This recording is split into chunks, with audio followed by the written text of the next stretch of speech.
Ashwa Reddy petition పై తెలంగాణ హైకోర్టులో విచారణ జరిగింది. పిటిషన్ ను విచారించిన హైకోర్టు తదుపరి విచారణ సోమవారానికి వాయిదా వేసింది.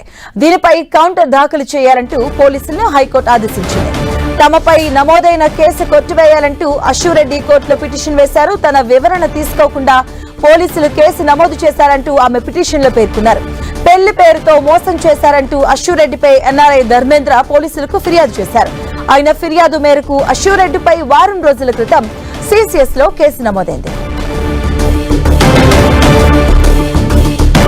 ఇదే అంశానికి సంబంధించిన పూర్తి డీటెయిల్స్ మా కరెస్పాండెంట్ కిరణ్ అందిస్తారు. కిరణ్, మాధవి ప్రేమించి పెళ్లి చేసుకుంటూ ఎన్ఆర్ఐని మోసం చేసిన నటి అశ్వరెడ్డి కేసుకు సంబంధించి కూడా హైకోర్టులో ఈ రోజు విచారణ జరిగింది. ఇటు సిసిఎస్ లో ఆమె మీద నమోదైన కేసును కొట్టేయాలంటూ కూడా ఆమె నిన్న హైకోర్టును ఆశ్రయించారు. ఇక ఈ కేసుకు సంబంధించి ఈ రోజు విచారణ తర్వాత కూడా తదుపరి విచారణ సోమవారానికి వాయిదా వేసింది. ఇక ఈ కేసుకు సంబంధించి సిసిఎస్ పోలీసులు కౌంటర్ దాఖలు చేయాలంటూ కూడా హైకోర్టు ఆదేశాలు జారీ చేసింది. ఇక ఓవైపు నిన్న హైకోర్టును ఆశ్రయించిన నేపథ్యంలో అటు ధర్మేంద్రతో ఆమె డీల్ కుదుర్చుకుంటూ అతడి వద్ద వసూలు చేసిన డబ్బులకు సంబంధించి కూడా దశల వారీగా ఇస్తానంటూ వీడియో వైరల్ అయిన విషయం ప్రజల్లోకి వచ్చిన నేపథ్యంలో ప్రస్తుతానికైతే ఇటు ఈ అంశానికి సంబంధించి ధర్మేంద్ర కుటుంబ సభ్యులు ఇచ్చిన ఫిర్యాదు మేరకు సిసిఎస్ పోలీసులు కూడా కేసు దర్యాప్తును ముమ్మరం చేస్తున్న వేళ కూడా తాజాగా ఆమె హైకోర్టును ఆశ్రయించడం, అటు విచారణ సోమవారం వాయిదా వేయడం, కౌంటర్ దాఖలు చేసిన నేపథ్యంలో దీనికి సంబంధించి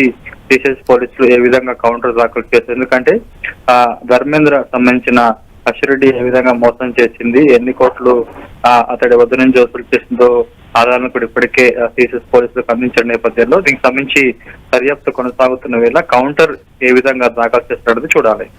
కిరణ్, అంటే అశ్వరెడ్డి పిటిషన్ లో ఏ అంశాలను ప్రస్తావించడం జరిగింది, అలాగే ఈ ఆడియో కూడా లీక్ అయింది కదా, ఈ విషయం పైన ఏమైనా స్పందించారా, అలాగే ఇంకే విషయాలు పొందుపరిచారు పిటిషన్ లో?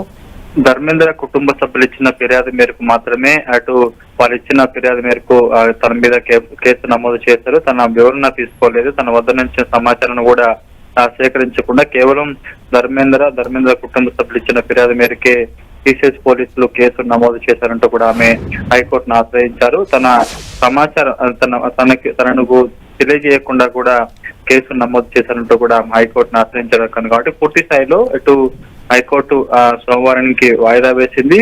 కౌంటర్ దాఖలు చేయాలంటూ కూడా పోలీసులు ఆదేశించారు. కాబట్టి ఇప్పటికే సిసిఎస్ పోలీసులకు ధర్మేంద్ర కుటుంబ సభ్యులు ఎంత మొత్తంలో ఎప్పుడెప్పుడు డబ్బులు చెల్లించారు, ఏ రూపంలో చెల్లించారు ఏంటన్నది కూడా పూర్తి వివరాలను సిసిఎస్ పోలీసులకు అందించారు. కిరణ్, అంటే ఇప్పుడు ధర్మేంద్ర ఆయన ఎక్కడ ఉండడం జరిగింది, ఆయన వస్తున్నారా, దానికి సంబంధించిన డీటెయిల్స్ తెలుసాయా?